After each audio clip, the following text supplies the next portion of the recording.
Okay, here's tubing. Now, I'm just going to tell you how I do tube sets. I mean, everybody does tube setting, right? And everybody has their way of doing it. And I have this bug about it. I like thicker walls. I want to see some wall around that stone. And I want it to be clean, and I want it to be not raggedy inside, and I want to know the stone's going to stay there and eventually it won't be peeled out. You know how you have a tubing with really thin wall around the stone? It's very easy to catch a piece of that, and it'll just start peeling, and you'll lose your stone. So I tend to use a fairly heavy, thick wall tubing on mine. And I measure the outside and inside diameter of the tubing that I want. I usually have my tubing a millimeter wider than the diameter of the stone, the outside diameter of the tubing. Though in the handout I gave you, I think it says 0.5 millimeter you can get away with. I like mine a full millimeter bigger. So, yeah. So for instance, this is a 6 millimeter tube, and I'm setting a 5 millimeter stone in here. I have plenty of room to file things away, to reorient, to make a mistake, to do anything I want to do, and still end up with I think, a very nice wall around my tube, or bezel around my tube, or stone. Then the inside diameter needs to be a 0.5 millimeter to a millimeter smaller than your stone, right? So your stone doesn't fall through. So those are the two dimensions. And these are sterling tubes, and I think that this was, I can't remember who I ordered this from. I think it might be Hauser and Miller, and when you get a little bit bigger than this, you start to have problems in ordering thick wall tubing. It's a special order, and they want you to order, what did they tell somebody? Do you remember, Sarah? Was it like $10,000 worth of material before they were, it was something ridiculous like that. You can get 50 ounces. Yeah. One of the students at the U is trying to get this heavy, thick wall tubing and couldn't get it from anybody without having to make a special order. Yeah, but there's a place you can do a special order, 50 ounces. 50 ounces, that's So it. 50 ounces. It's, It's not for the whole room, we'll just order it. yeah, really. So when filing the tube so that it's nice and parallel to the shaft, the top of the tube, I have this little, I'll put the lock away here so you can see it. In graduate school, they made us make these things. Like, what are they called? They're called shape blocks or something? V-blocks. They made us make these with shapers. And I really hated them for it. Now I love them for it. And I wish there was some way for everybody to make these things because they're wonderful. You know when you can get it sometimes with watchmakers, they use them. Oh. You know when they have to set this little wheel, the inside of the wheels, I don't know how to say in English. They have them on that, it's a real, like a dice. So you have 4 walls all the way around. I got one for my nephew. Oh, that's great. Yeah. Anyway, I use it instead of a tubing cutter. I can just slice the end of my tube off, just saw right here, and file right against this, and end up with a nice perpendicular top edge, which is really important for tube setting. You know when you don't have enough wall tubing, could you not take one tubing and stick another one in the Telescoping inside? tubing, yeah, you can do Yeah, that. and then this was sometimes too. Yeah. You have to deal with that solder being brittle Yeah, around that yeah, joint, but yeah. yeah, telescoping tubing is a good solution. And then you want the top, you want to file, make sure the top of your tube is nice and flat, and sand it as well. And what I often do is wrap sandpaper around my file. If I just want to quickly sand something, and I want it to keep it really, really flat, so I do that. I also have these things. I know people who know me well are probably sick of looking at these things. These are those things, you know, which I never get. Yeah, I never use. But this was actually a suggestion from my hairdresser. She was really nice because I used to see her on a 2-week basis. And one day she said, I have all these nail files and I throw them away because you use them on one person and the law says you have to throw them away. So she had bags and bags of them. She said, do you think your metalsmithing students would like these things? And this was like 10 years ago, so I've gone through all of them. Everybody I know has gone through all of them. There's some strange person mailing me some from California, but I don't know. She said somebody told her to do that. I don't know. It's really nice. I'm not going to have to thank her, but yeah. But if you know somebody, ask them and tell them that you're not going to use it on nails. because that's the whole thing they're worried about, is they're going to take germs from one person's set of nails to another person. So they're great because they're hard foam inside, and they come with 2 different grits. And the blue ones are better than the pink ones. As you can see, my blue ones are worn out. Because this is like 400, and this is like 220. It's really great. They make them 4-sided, and the finest is like 2,000, that high shine. Wow. For like $1,000. Great.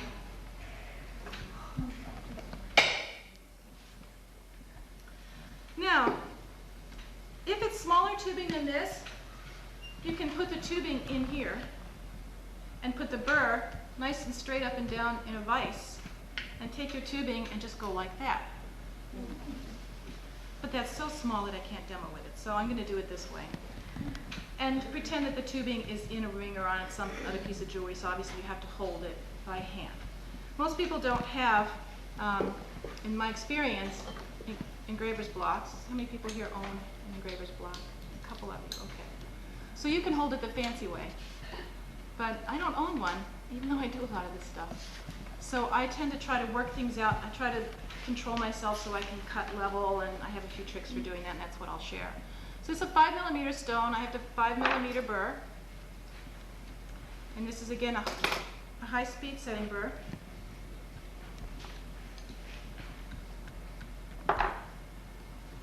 And these setting burrs, when you first buy them, can really chew up things. They're very sharp teeth. So again, I'll initially charge them with a microcrystalline wax as opposed to the burr life. Okay. I like to set my stones with a girdle just down below the top of the tube. So I'm going, and remember the girdle has some dimensions, so the top of the girdle down below the top of the tube.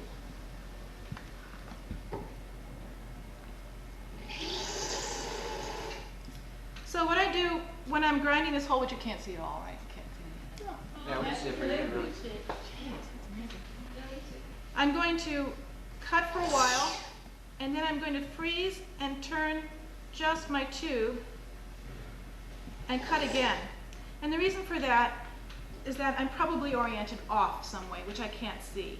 So I'm trying to correct for that by just moving the tube around and cutting again and not changing this hand. And it kind of levels things out.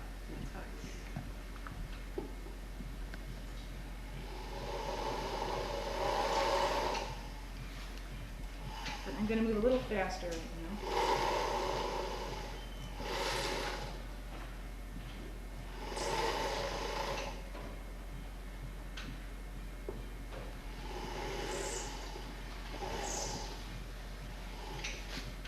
The nice thing about tubing is if you make a mistake and you go too far, you can just file it down a little bit.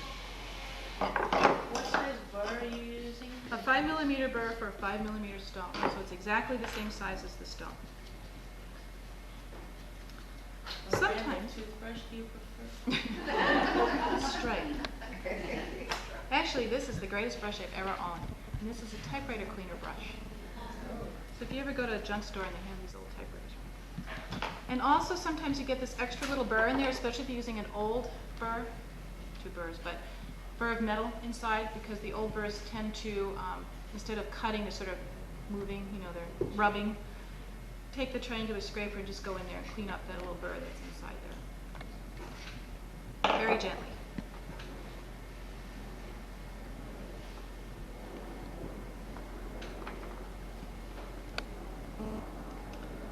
Okay. Oh gosh. I think that's okay. I think that's okay. What I'm going to do is the thing that I do with my tubing. I'm going to file a bevel all the way around that doesn't go all the way to the inside and leaves me with a little ledge. So before I do that, I'm going to actually polish that ledge, that top plate. And I want a little ledge in there because when I push this over, I'll have this little beveled edge, bright beveled edge all the way around my stone. It's a very subtle little thing, but you usually end up with a very clean tube setting this way. The inside of that metal that goes around the stone is clean, it's at a little bit of an angle, and it's brightly polished. And I find that keeps that tube setting from looking ragged, which they sometimes can do. So I would normally take something like this or a flat polisher of some kind and just polish the top to a really high shine.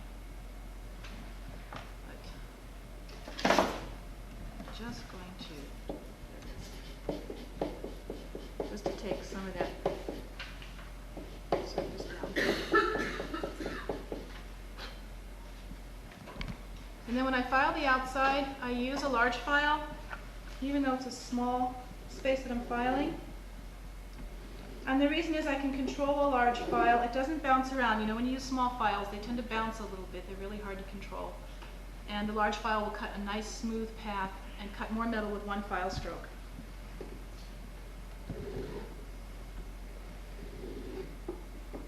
Can you see what I'm doing? I think the file's in the way, probably.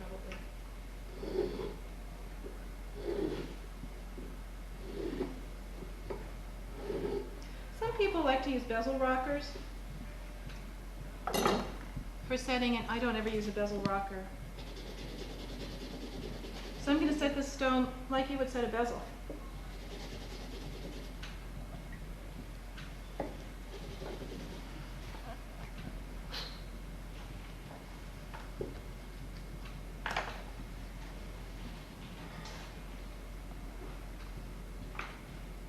Now, there is a set of tools to use on tubing, and somebody mentioned, Marcia said you could do that with your hinges, put stones in the ends of your tube hinges.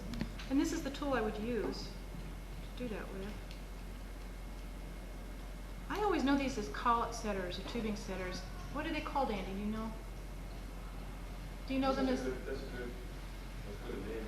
Yeah. This set comes from Frine Burrell, but I'm sure Rio has something like it. And maybe Swest has something like it. Who knows? Our local, well, not local, but. Bezel punches. Really? Oh. What are they called? Well, I call them tubing setters or collets, but you call them. No, I just heard them called. Oh, you've heard them called bezel punchers. Punches. yeah. Punches. Bezel punch. So the inside is concave, and they come in different sizes to match different size tubing. You can also use them on rivet heads and anything that's rounded that you want to finish. You want to make sure you choose one that is small enough to force the metal over, but not so small that it's going to cut the sides while it's doing that, and not so big that while you're rocking, the inside wall hits the stone and the outside edge hits the side of the tube. So you have to be cautious about those two things. What's nice about it is that it tends to brighten up that edge there. You're basically burnishing, as well as bringing the metal in. But the thing that's a drawback about it is that it has a certain slope, and that slope doesn't always bring the metal all the way down on while I'm setting with it. And then I'll use a lot of pressure.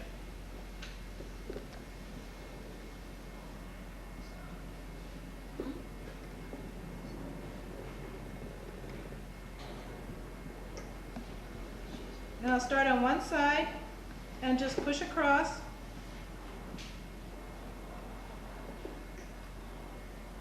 And the reason I choose this over a bezel rocker is that I find the bezel rocker leaves a little bit of a lumpy surface for me.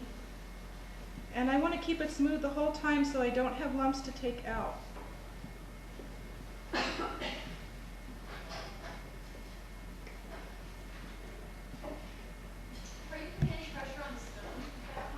Well, yeah, there's pressure on the stone. But the stone should be able to take it. There's actually not that much pressure on the stone. So that's basically it. I would go around a little bit more to sort of burnish that and make it smoother. And you can. That around. Yeah. Well, this one would take me a little more time to make it perfect, so I'll pass it with one that's finished. Okay. You've seen both. You've seen both.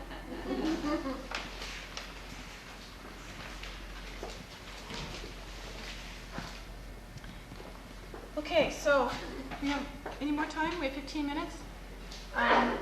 Should we do some prongs with the Hartberg?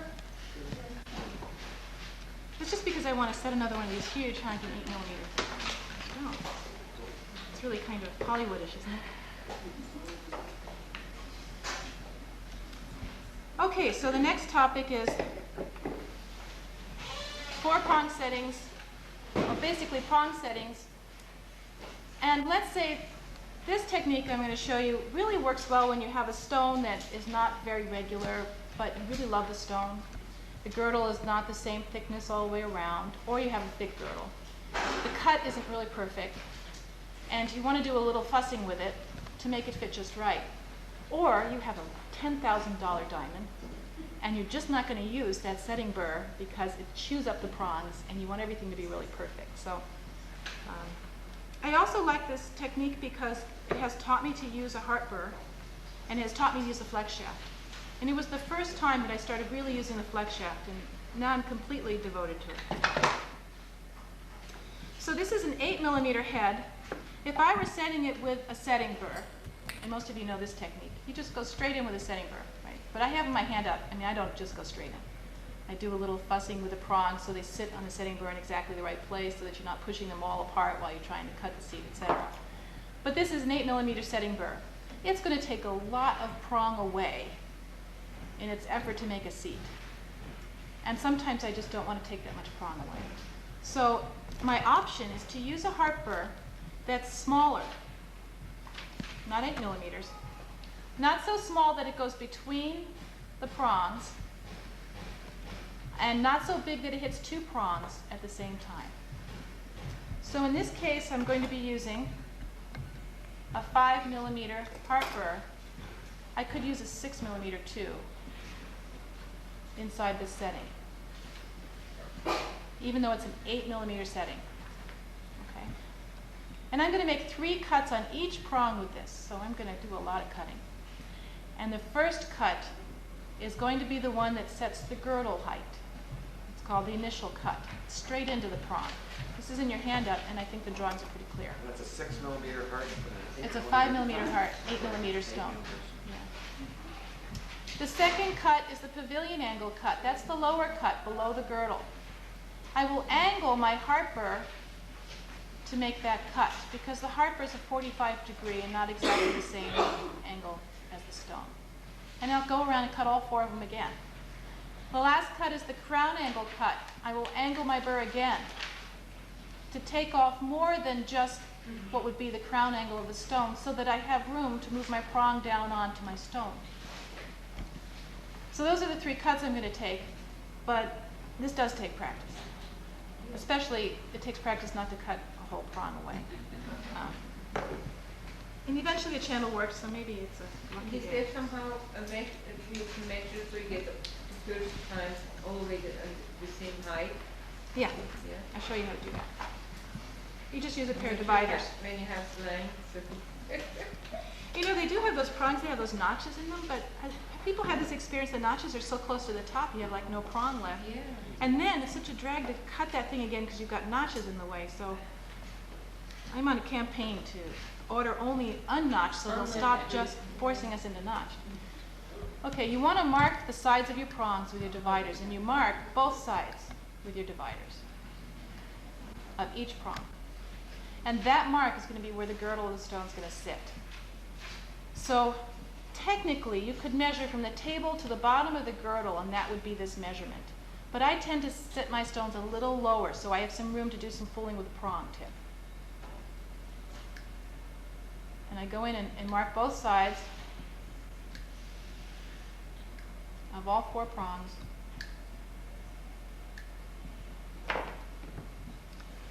Now this is a brand new heart burr. Maybe I do a little. And there's a little trick that I'm not going to use today that helps sometimes when you're cutting something like this. If you hold a piece of wood or a cork or something right next to these, when you slip with that heart burr, it doesn't go anywhere. Like on your finger, yeah. Or wrap around your prong 5 times so you have your I see you have experience with this. Oh, yes, been there, done that. This is also one of those settings where you have to have a heart burr that is not hand cut. Absolutely not hand cut. It'll catch and go all over the place. You have to have one with fine teeth, and you have to go slowly.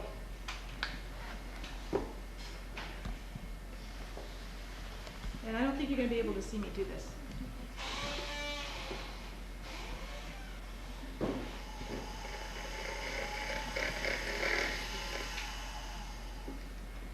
My initial cut should be a very little shallow cut.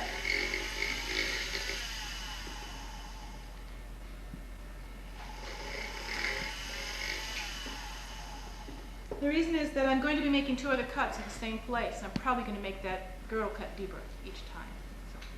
So.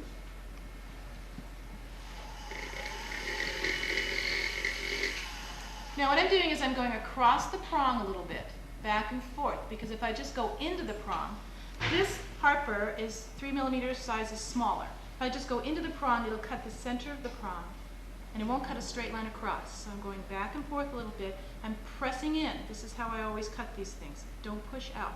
You might have a tendency in stone setting to want to push out. You have less control. You have a lot more control if you pull in to your wrist. So I cut the one nearest my wrist.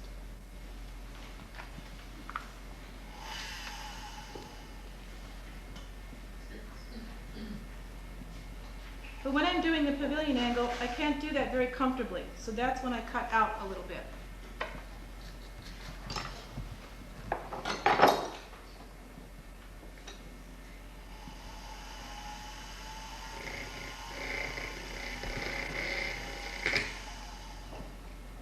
Brand new Harper.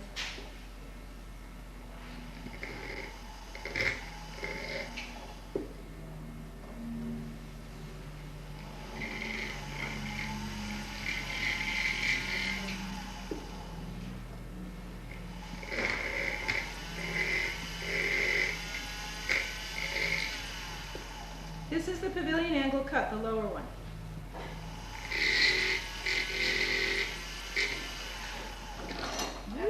That's under the girdle now? Or Yeah. the girdle one? It's right below the girdle.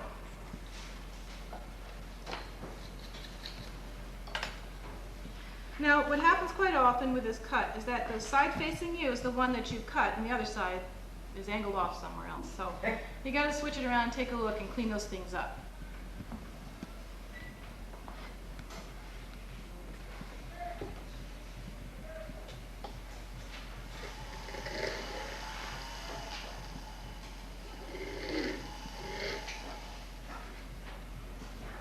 And it's really surprisingly easy to do once you get used to it. And you have the right burr and everything. Okay, so I'm going to do the crown angle cut. Can you see that?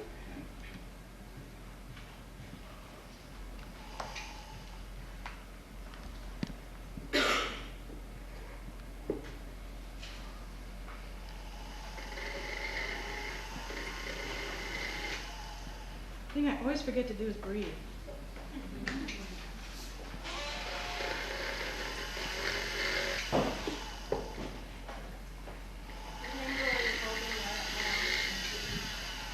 I'm doing a crown angle, so I'm at this angle, and I'm pulling in again and going across. And where are you in relation to the, you're above the girdle of this? Yeah, the girdle of the burr is lined up with that initial cut. In both the pavilion angle and the crown angle, the girdle of the burr is at the same place as the initial cut. Sorry to back up, Megan. I'm really unclear how you determine where that stone should sit in Okay. this process. You can make a measurement from the top of your stone, the table, to the lower part of the girdle. And that would be your divider measurement, and then you would hang the one leg of the dividers on the top of the prong and make the other mark with the other leg of the dividers. And that mark would represent the distance between the table to the bottom of the girdle. That's one place to sit that initial cut. I sit mine a little bit lower because I'm going to be doing stuff to the prongs, and I want some room to do that. Is that clearer? The length of the prongs is sort of arbitrary, isn't In these standard cut heads? it? In the standard cut. This is a standard cut head. They just come. Right. Right. There's a whole issue about some people like to set their stones high, some people like low, I like in the middle. So, I mean, there's that issue too. You can decide wherever you want to put it. It's up to you. We have 5 minutes, right? But since it's a tapered head, if you can't go too low, or the stone's gonna be too wide, Right, and you'll be like spreading, you'll have to spread the prongs out in order for it to fit. right. Although I know people who like to do that. I've seen settings like that. It's kind of interesting to go around to the jewelry stores after doing this.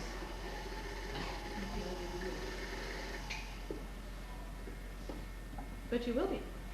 Right? I'm going to move a little faster here. Oops. We have a weak prong anyway. So I cut the 3 cuts. Then I would go in with a scraper and flip that burr that I developed off the sides. I would go in with a little polishing compound on my toothbrush and go like this and polish the inside of my setting like crazy. The next step is to pop the stone in, and then the rest of the stuff is in your handouts. The only thing that's not in your handouts is this little trick, and I'll end with this little trick. Maybe you'll like this little trick. This tool is called a beading tool.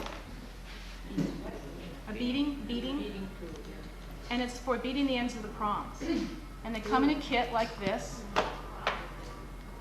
and it's for hand beading. You have a handle, you put it in, and you put it on top of the prong.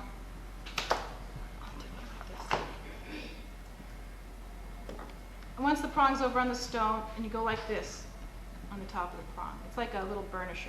This is too small for this size prong. You just do this. And would make a little dot on the top of the prong. But I've gotten lazy in my old age, and so I stick it in the flex shaft. And I just go on the top like this.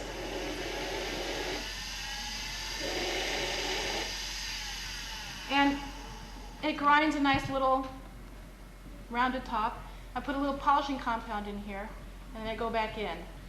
And I have this little bright rounded top. You do this after you set the Yeah. Unless you're setting an emerald or something soft. I do all of this ahead of time if I'm setting something soft.